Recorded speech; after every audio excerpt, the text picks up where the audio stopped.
Last week I mentioned to you that there are a certain set of mitzvot called Eidot, which is what Rabbi Yehuda Halevi is referring to over here. Eidos is the kind of mitzvah that reminds us of a specific historical event in the formation of our people that is sort of pivotal in our religious experience and our religious outlook.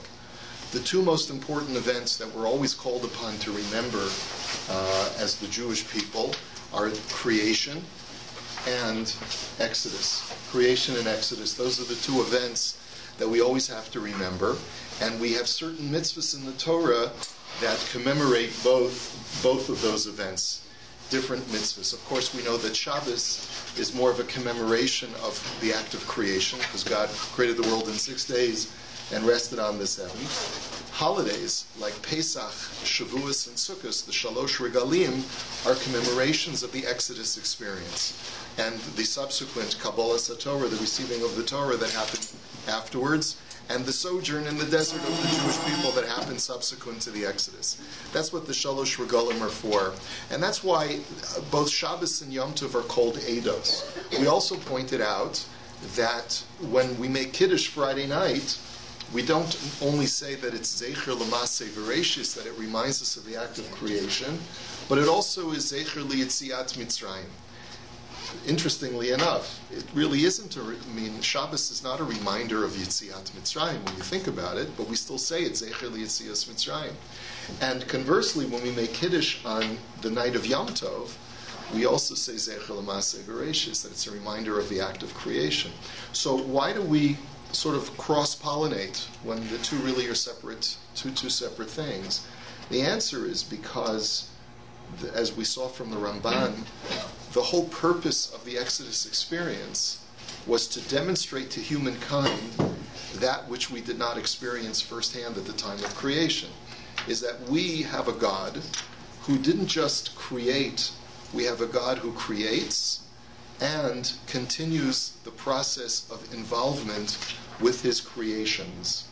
So Exodus is really just a continuation of the theme of something that bears out the existence of the kind of God that Hashem wants us to have in our lives. He doesn't want us just to have a God of creation. He wants us to have a God of creation and a God of providence, a God who watches over us and is involved with our lives, and also who punishes and rewards that which is commensurate to our behavior, because he has expectations of us. So that's what the Exodus experience is a continuation of the creation experience. We weren't there, we didn't see it, and also it's not in and of itself proof that God is still with us. So therefore on Shabbos we talk about that Shabbos is Zecher L'Maseh V'Reishis, but also it's also Zecher L'Yetzias Mitzrayim, because once Hashem performed the miracles in Egypt and took us out, he sort of verified to us, to his nation, that he's the God of creation. Yes? But just like you said, somebody could say we weren't there when Hashem created the world. Couldn't somebody also say, well, I wasn't there at Yetzias Mitzrayim? Yes, I know our forefathers passed it down to us. But somebody could also say, like, what have you done for me lately? I wasn't there at the Exodus either. Right, so we've talked a lot about that in the course of the Kuzari, for Rabbi Yehuda Halevi, the fact that an entire nation witnessed it and passed it down faithfully is as if all of the descendants of those original witnesses are part of that experience as well. And that's why Hashem took such great care to make sure that it would be done on such a mass scale. It wasn't done, we're the only religion that makes that claim. It wasn't just one individual or a group of individuals who had a revelation. It was the entire nation who had the revelation. So the entire nation as a whole can pass that revelatory experience to their children and future descendants as well. We also pointed out, Rabbi Yehuda Halevi had said that the Ramban we saw last week had said, not every generation is deserving of that level of revelation. God does not wish to cheapen his revelation experience, or sort of like it's not. God doesn't perform parlor tricks. It becomes trivial if God periodically reveals himself to the world on such a glorious scale. So it was a one-time experience for that generation for the specific purpose of embedding within the human civilization of that time that there is such a God, and this is passed down since the ancient world to this very generation.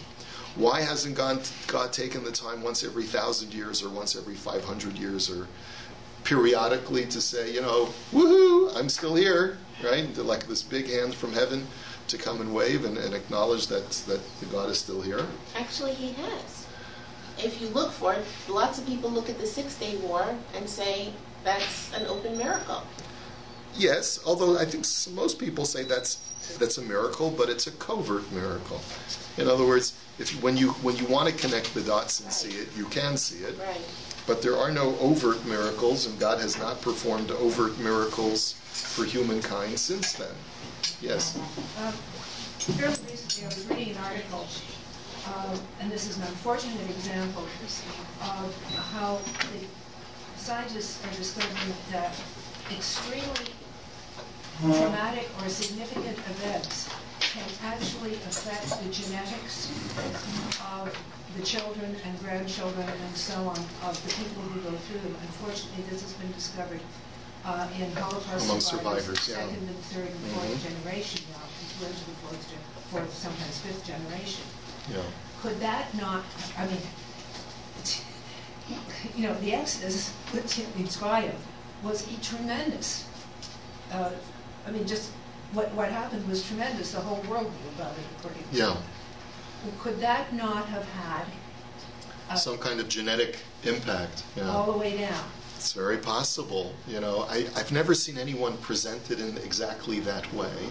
Rabbi Yehuda Halevi doesn't present it that way. He just says that the reason why we have a reliable basis to believe it is because it was such a public en masse kind of spectacle, that revelation, and therefore, since all of our grandparents were eyewitnesses to it, we have no reason to doubt that it was experienced by all of our ancestors. But the fact that it may have been embedded within the souls, perhaps there is someone who does talk about this idea. Perhaps the Zohar may discuss how the experience itself embedded something within the souls of the Jewish people to impact all of their future generations accordingly. It's an interesting idea. But what I mentioned that we would speak about today, just as a continuation of this idea, is that there's a third kind of mitzvah. We talked about Shabbos, we talked about Yom Tov, and there's a third kind of mitzvah that Rabbi Yehuda Halevi says is part of this eidos category, and that is the mitzvah of, anyone remember? Shemittah. It's the mitzvah of Shemittah. And the mitzvah of Shemittah is the law that was just this past year in Eretz Yisrael, and we're still feeling the repercussions of that mitzvah, because all produce that's grown during the 7th year in Eretz Yisrael has what's called Kedusha Shavias. It has the sanctity of the 7th year. It has to only be consumed within Eretz Yisrael according to many halachic authorities, and it has certain restrictions as far as you deal with the let's say if you're eating an orange from Shemitah, you can't just throw away the peel. The peel has inherent sanctity, so you have to segregate it and remove it from the rest of your discards and let it decompose, and then discard it. And there are many, many other restrictions as well. And the Torah says that the land has to remain fallow during the Shemitah year. This too, said Rabbi Yehuda Halevi, are all in remembrance of our exodus from Egypt and the act of creation. And we mentioned that Shemitah isn't that clear to us exactly how this is a testimony to the act of creation. On a very, very sort of general level, I think we all understand. Why does Hashem want the land to remain fallow every 7th year? So if you're a Maimonidean and you're a rationalist, you look at the Moreh Nevuchim, and he tells us that the reason for the land remaining fallow on the 7th year is for an agricultural benefit to the soil. We know in modern times, and this is something that was known even in the ancient world, crop rotation is something that's very important for a farmer, because you need to allow the land to replenish its depleted resources. if you plant the same field year after year after year, eventually the nutrients in the soil become depleted, and it's not going to produce the same quality of crops. So you rotate your crops. So Hashem wants the land to rest so that it can replenish its nutrients for an entire year, and that there'll be new fertilizer and new nutrients in the soil, and that way the crops will remain strong. And the Rambam says on the simplest humanist, rationalist level, that's the reason for the laws of Shemitah. But then there's a higher level of the mitzvah, because after all, the Torah calls it a Shabbos LaHashem. It is a Sabbath for God. And you have that handout that I gave you. The Torah says, V'shavesah ha'aretz Shabbos LaHashem. The land will rest a Sabbath for God. It's not just a Sabbath for the land. It's a Sabbath for God as well. So what is the significance of a Sabbath for God? Well, if the Shemitah is called the Sabbath, as Rabbi Yehuda Halevi correctly associates it with the Shabbos, it must be in some way a commemoration for the same thing that Shabbos commemorates, which is Maaseh Bereshis. And that leads to the natural question, which is, why do you need a separate mitzvah for Shabbos? If you already have a weekly Shabbos, why do you need another Shabbos that lasts a full year? Yeah. Is that a written law or an oral law? It's a written law. It's at the end of the book of Leviticus. It's all the laws of the Shemittah are very, very explicit. Yeah. Okay. Yeah. And that's why it's observed even to this day. There's a dispute among the halachic authorities whether the laws of Shemitah apply today biblically or rabbinically, but everyone agrees that the laws are still extant. Now, so the question is, and this is a question that many of the commentaries ask, why do you need to have a separate mitzvah that is a year-long Sabbath if you already have a daily Shabbos? And after all, when we talk about days, a year could be a day, 1,000,000 years could be a day, 1,000,000,000 years could be a day. In God's eyes, I mean, the Torah says that God worked for 6 days and rested on the seventh, so we take the microcosmic days that we call days, and we work for 6 days and we rest on the seventh. So it's not so surprising that Hashem should say, well, the earth should rest for a day, and that day is a year, because every single construct has its own way of gauging time. So for the earth, a day is a year, right? But the question is, why does the earth need a Shabbos if humankind has a Shabbos? So, what's the reason for that? And also, if Shabbos exists in every part of the world for human beings, why is there only Shabbos for Eretz Yisrael and there's no Shabbos for Toronto, right? The soil of Toronto does not have to rest on the sabbatical year. It's only the soil in Eretz Yisrael that has to rest on the seventh year. And if this is truly to commemorate the act of creation, well, God created North America just the same way that He created the Middle East. So why shouldn't the soil have to rest on the seventh year in North America if it rests in the Middle East every seventh year? If it's truly to commemorate the act of creation. Okay, are those valid questions? Legitimate questions? I just want to look at a paragraph with you from the Al-Shich HaKadosh. Rabbi Moshe Al-Shich was part of that magical, mystical 16th century world in Tzfat with the Arizal and Rav Yosef Karo and Rav Moshe Cordovero and Rav Shlomo Alkevitz and all of that incipient mystical community. There's a story about Rabbi Moshe Al-Shich that he himself was a great scholar, but he used to daven in Rav Yosef Karo shul, the shul of Rav Yosef Karo. Of course, Rav Yosef Karo, who would eventually become the author of the Shulchan Aruch. So he was the Rav of the community in Tzfat, and Rabbi Moshe Al-Shich used to daven there. But one Friday night, Rav Yosef Karo had a dream.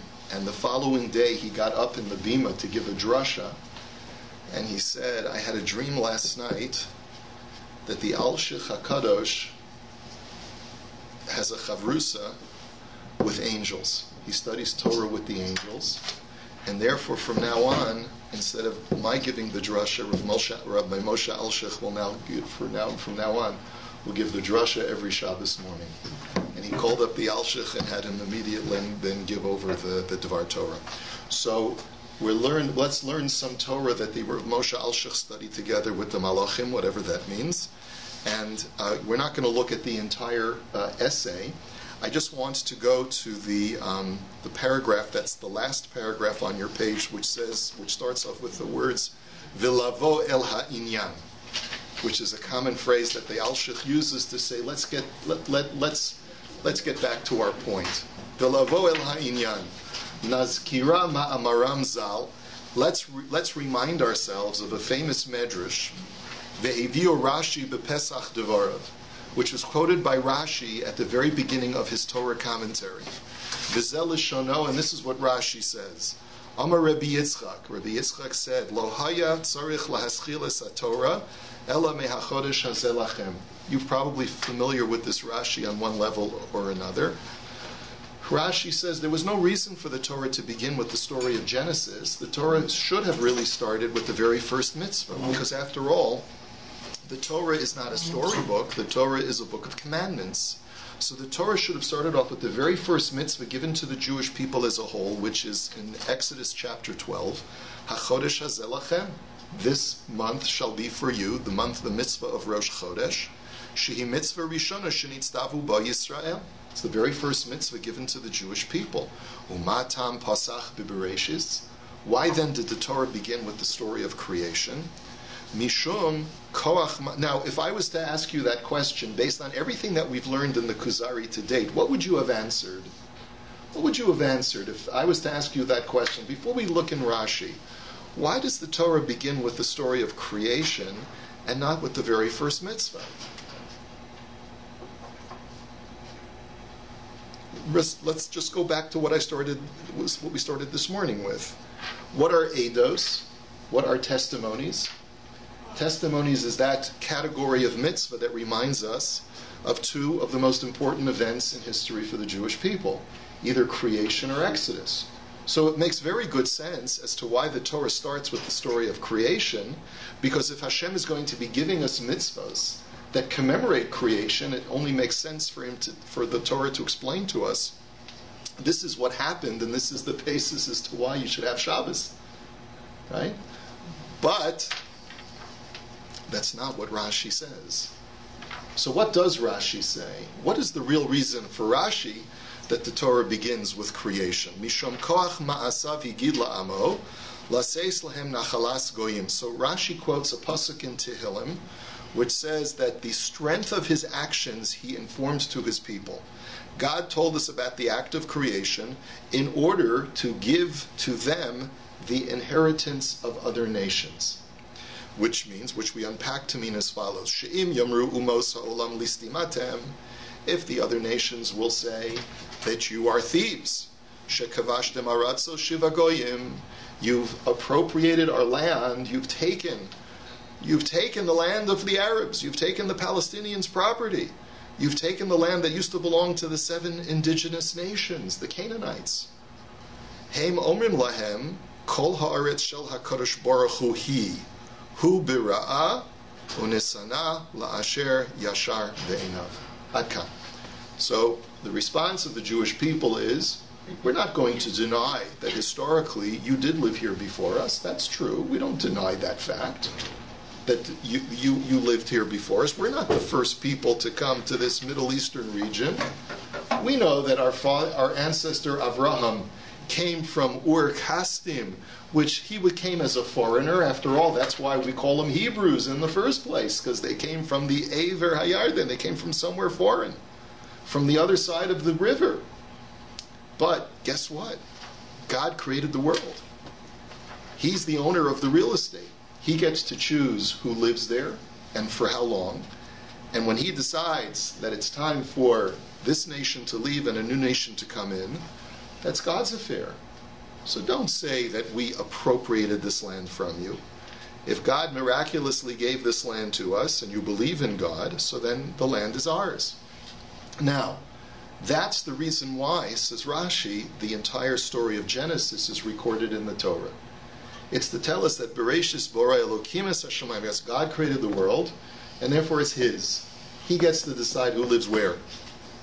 So if God said to us, you guys now are in charge of this piece of real estate, it's yours, I'm giving it to you, I'm giving you the land of Eretz Yisrael, so who's going to challenge God? He's the title holder. And so that's the reason why the Torah begins with the story of Bereshis. Now, this is a very interesting Rashi. It's a very strange Rashi when you think about it, because if you read Rashi at the face value, essentially what he's suggesting is that the reason why the Torah begins with Genesis is not really to reinforce our belief in the God of creation, but it's really just to act as a reminder to the nations of the world that what our rights to the land of Eretz Yisrael are. If I were to ask a child, why do we observe Shabbos? Do you think he would answer so that we can remember that we have rights to Eretz Yisrael?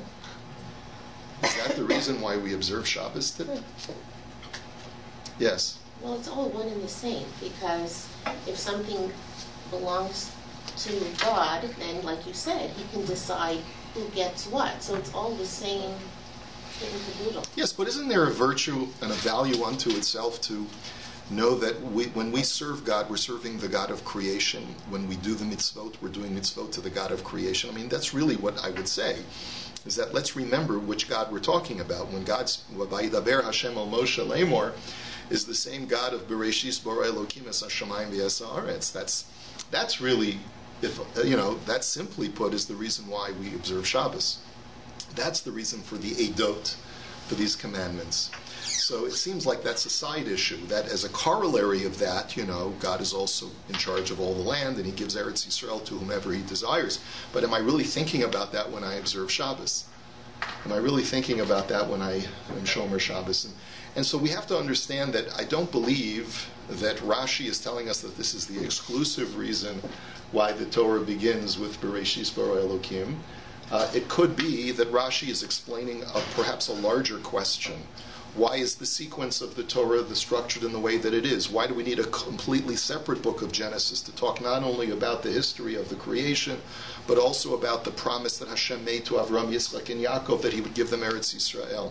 There are a lot of whys that Rashi may be coming to answer, and I would suggest that this Rashi really requires a lot more unpacking than what we're going to be doing today. But the point that I wanted to present to you, and I think what the Alshich is trying to pull out of this, is that there are multiple reasons for the Torah begin with the story of Genesis. One is to reinforce our belief that the God that we worship is the God of creation, and that part of our belief system is that God created the world. And that's the reason why we feel we have a calling, that we have a task, we have a purpose and a mission, which is when God created the world, he embedded within it a mission statement for the highest level of creation, which is the human being, to not just live, eat, drink, and be merry for tomorrow we die, but rather because there's a higher purpose for humanity, and God had that higher purpose in mind when he created the world in the first place. So that would really, I would say that's the reason why the story of Genesis. But Rashi says there's a second reason, and the second reason is having to do with Eretz Yisrael in particular. And that's what the Alshich says is where we're going. So let's continue with what he says. Hinei ki zachar heyoso yisbarach borei haaretz hunesinas ta'am v'hasaras pischon pemehomos. What you see essentially from here is that the reminder that God is the creator of heaven and earth really removes any claims that the other nations may have against the Jews for being interlopers and usurpers. Bal yomru ki lo haya li Yisrael chelek v'nachala b'chol haaretz im lo derech gezela. So that this prevents them from suggesting that we stole the land from them. Ve'al kein nemra b'rias ha'olam b'Torah, and that's why creation is mentioned. Al kein achshava ki amar Elokim hine zos sheniya e'eseh. And therefore, I think, says the Alshich, that this was what God had in mind when he said, let me create a secondary mitzvah. Ki loman kol ha'olam yavinu v'yaskilu zos. I want everyone in the world to realize this. Ki b'siti es ha'aretz liYisrael e'eseh lahem ezer keneged ha'umos. He says, when I give the land of Eretz Yisrael to the Jewish people, I want them to have an added argument to make against the other nations of the world. And I therefore want to, concomitant with giving them the land of Eretz Yisrael, I want to give them a mitzvah that they have to practice with the land itself that I am giving to them, that will remind them of creation. L'man yitnu el libam shehu l'man yizkiru ki hu yizborach asher bara'a nesana lasher chafetz lenosana. So that when they're living on the land and they're working the land, they will remember that Hashem gave us this land, and it was His choice to give it to us and not to give it to the Arabs. Velo derech listaos kavshu ha-Yisrael, and therefore we remind ourselves when we observe the laws of Shemitah that God gave us this land and we didn't steal it. We are not the usurpers. V'hu b'shabas ha'aretz shehu zecher l'maaseh v'reishis, and that's why there's a Sabbath for the earth, which reminds us of creation. L'rmoz ba ki hu yisbarach b'ra'a v'hu nesana, to remind us that God created the earth, the land of Eretz Yisrael in particular, and He gave it to us. So this, the Alshich says, we're not going to go through the rest of the essay, but the Alshich says that that's essentially why there's a secondary mitzvah of Shabbos. The first mitzvah of Shabbos that we all perform on a weekly basis is so that we remember our faith. We remember our faith in a God who created heaven and earth. And that in itself is a value, so that we always remember the God that I'm davening to, the God that I'm doing mitzvahs for, is the God of creation. There's value in that in and of itself. But there's a secondary Shabbos mitzvah, which is the mitzvah of Shemitah. It applies specifically in Eretz Yisrael because it's given specifically for the person who's living in Eretz Yisrael. Never be intimidated by the claims that you are interlopers. Never be intimidated by those who accuse you of being colonialists and for stealing the land from people who were indigenous before you. It's very, very possible that there were people that lived there before you. Even if you will grant the Palestinian claims that their grandparents were living there before you, that's irrelevant. I got news for you. Even Avraham came from a foreign land. But God said, Avraham, this land is yours. It's Yitzchak's, it's Yaakov's, and it belongs to the 12 tribes of Israel. So that's the basis for our claim to the land. Not because who was here first. We're ready to admit we were not the first ones here, but Hashem gave us the land. It's His land. He gave it to whoever He wanted. Our deed of sale is the Bible itself. So if you accept the Torah, so then you understand that the land belongs to the Jewish people. And that's why today many Christians also are very, very passionate about their belief that the Jews have rights to Eretz Yisrael. You have two groups of Christians. You have the Christians who are the Philo-Semites, who love the Jews because they see the unfolding of redemption happening, that the Jews are returning to the land that God gave us. And they therefore see us coming closer and closer to the perfection of humanity in the end of days. And you see an anti-Semitic theology that also coexists, which is if the Jews really were rejected by God and passed over for another people, the followers of their Messiah, so then how can it be that the Jews are coming back to their land? And therefore those are the ones who are pro-BDS and are joining with Palestinians and so forth. So there's two different and completely opposite theologies that you can subscribe to. And if you're a Muslim, you certainly don't subscribe to either theology because you don't accept the Judeo-Christian Bible as your resource. You accept the Quran. And it doesn't say, even though there are allusions to the fact that the land of Israel belongs to the Jews, but not everyone reads it that way. Yeah. Well, that's what I never understood about this Rashi, that this is so that the non-Jews can say, "Listen, Atem, you're robbers." Why would we think that the non-Jews would care what it says about in the Torah? That's right, exactly. So if you looked at the Alshich, if you were following along with the Alshich, this is how he understands that Rashi. It's not for them. It's for us. It's for the Jewish farmer in Eretz Yisrael. So that I understand. It's for the Jewish. It's for the Jew living in Eretz Yisrael.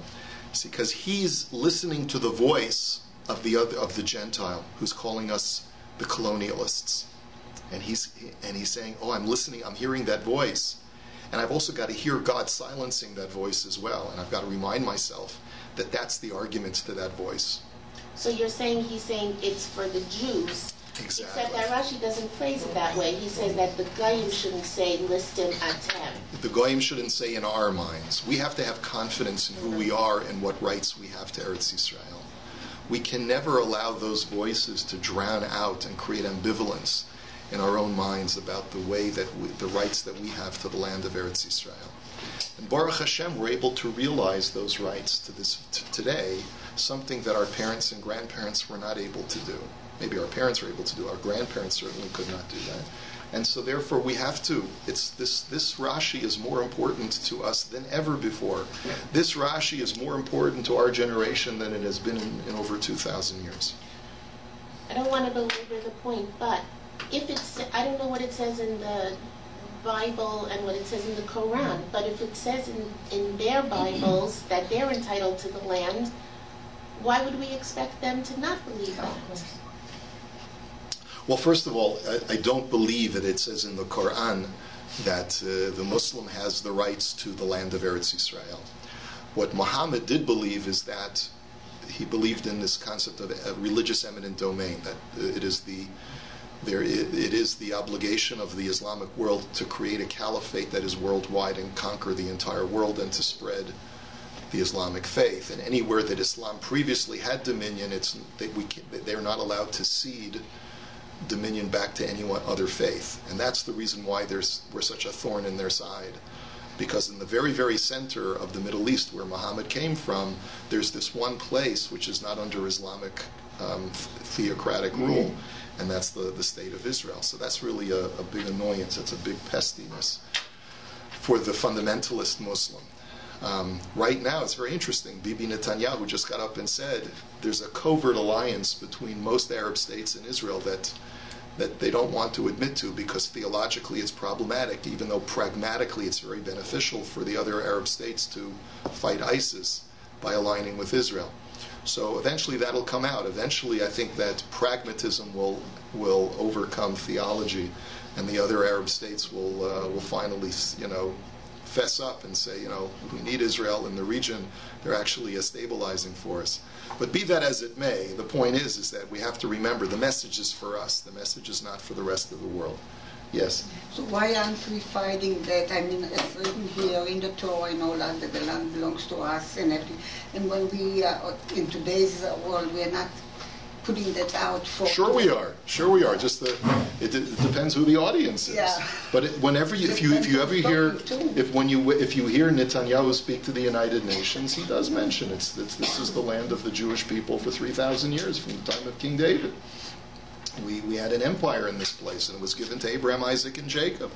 So of course, not everyone is willing to hear it, but that is actually the message for a religious Zionist to be able to get out to the world. Okay, so I hope I made that clear, that we have two mitzvahs of Shabbos, one to remind us of creation for ourselves, and one to remind us for our rights there at Yisrael, which is the Shemitah. Yes, please. You were wondering, when you're talking to someone who's not Jewish and you say that to them, they just think you're talking make-believe.